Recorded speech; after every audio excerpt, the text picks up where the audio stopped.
I would first like to invite on stage our special guest, Dr. Thara IAS, Additional Secretary, Minister of Housing and Urban Affairs, Government of India, for her special address. Thank you, ma'am, for being here with us today. Requesting everyone to please welcome her on the stage with a round of applause. Good morning, everybody. Thank you for accommodating my demand of taking me because suddenly there's a meeting, as usual. Future RailTech Forum. I don't know how much of rail technology I can talk about, but I can definitely talk about rail. I think it's time India looks at its rail network in totality. There are suburb rails, there are metro rails, there are high-speed rail coming up, there is passenger trains and there is goods services, and there is divisional railways, there are zonal railways, I don't know what all railways. But just mapping all the rail lines in the country has to be done. I think PM Gati Shakti especially proposes that. We need to have an inventory of the I was just, an example I'll tell you. I was just looking at metro. I mean, metro is such a wonderful present to Delhi. Just imagine Delhi without metro. You can't imagine. Even after that, we have 8 lanes of cars passing. But you know, there is something called Orbital Rail Corridor around Delhi, which is managed by Northern Railway. I don't know how far the metro and the orbital rail corridor are able to look at each other in a friendly manner and connect. And how far our bus systems and the bus routing. See, if there is a metro going in a particular alignment, we need to change the alignment of the bus to cover the rest of the areas and intersect with metro. Right? This is what is important. But somewhere these are the missing gaps. I think one of the delegates here was expressing a deep concern as to how do we unite this. The day we find the answer to this, India would have been developed. So I think the most important factor is how does a rail system talk to another rail system, another bus system, and with the complete outcome vision for a citizen. It is not about you are talking to each other, but it is a no meaning. So somebody was asking, how do we bring in a complete mobility, urban mobility technology? Technology for a person should mean that they should pay, they should pay according to the time they are going to take to travel, and they should reach from the origin to the destination, that is their home to the where they have to reach. It doesn't matter whether it is metro, it is bus, it is auto, it is taxi, it is Ola, it is Uber, it is anything else. How do we bring in an integrated technology platform behind this? Payments may not be combined in the first stage, but not a bad idea to bring it behind this, so that when I'm going into a metro just in time, there is an auto waiting for me to pick up. And it also has a clarity whether it is 2 people are sitting there or I'm going to be the only one. Based on that, could there be a pricing?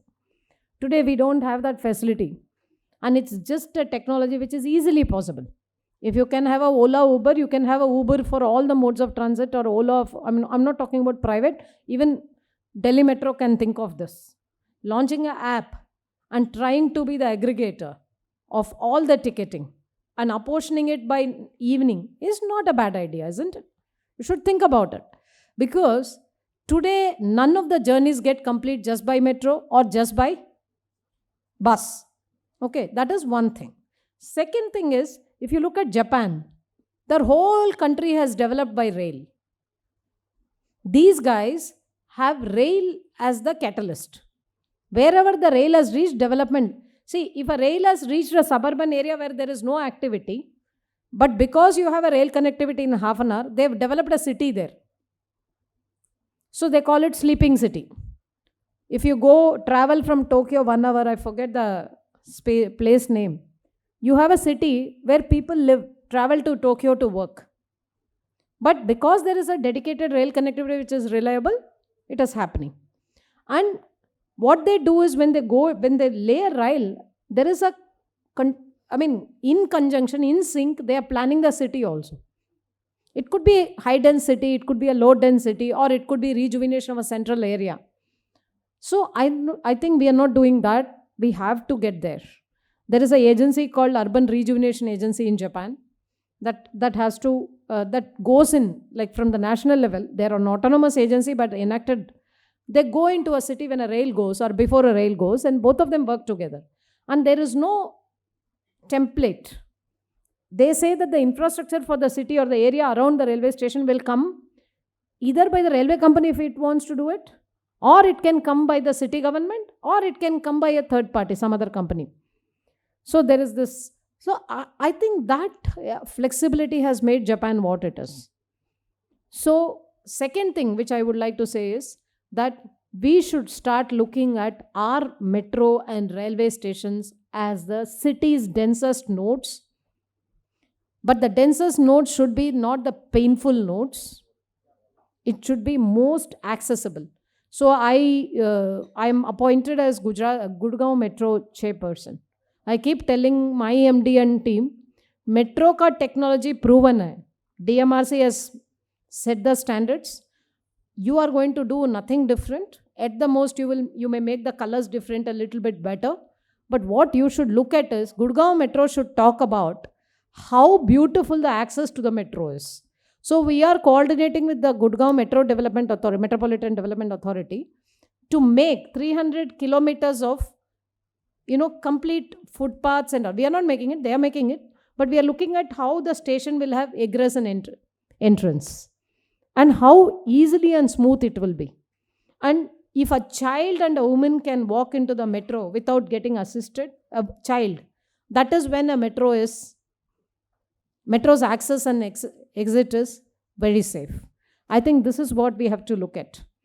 Now coming to the technology part of it, I think nowadays I hear that in Bangalore, in the traffic jam, people start working online. Everything is online. There's nothing much you want to do except that, when somebody is involved in a mechanical labor. So similarly, I think metros and long journey trains can become workstations by themselves. And, we should look at how do you transform the, one bogie into a meeting room, co-working spaces. So that if somebody is booking as a passenger, there could be one bogie which will have a beautiful table chair setup to walk into that area and work for 3-4 hours by payment. Of course, it could be also a place for your spa. It could be a place for your food. Now at least foods are coming the way you want. The food is getting delivered. Similarly, many other services can converge on a long-term train journeys. I have not much of idea about train technologies, but I'm only looking at it as a passenger. So as a passenger, what would I like in train? That is what I'm speaking about. And I find that rail can be one of the game changers, and it is now, if the whole thing is integrated under a land transport authority at a city level. If there is a land transport authority, then it is not land and transport authority, it is a land transport authority. All the transport on the land could be under one umbrella for not necessarily running it. There could be MDs, there could be CMO, alag, but for routing, for fare collection, and for single integrated digital platform for citizen interface. This is all we need to do, but at the same time, look at each of the defunct rail network as a growth driver and try to connect it to the main cities. I think if we are looking at even the rail corridors in the NCR, it's very interesting, sir. There's a lot of rail corridors which are getting underutilized. The whole congestion of Delhi can be handled if we are able to handle that. So I think we have a lot to do. We have to go a long way. Thank you so much for the opportunity. I close it here.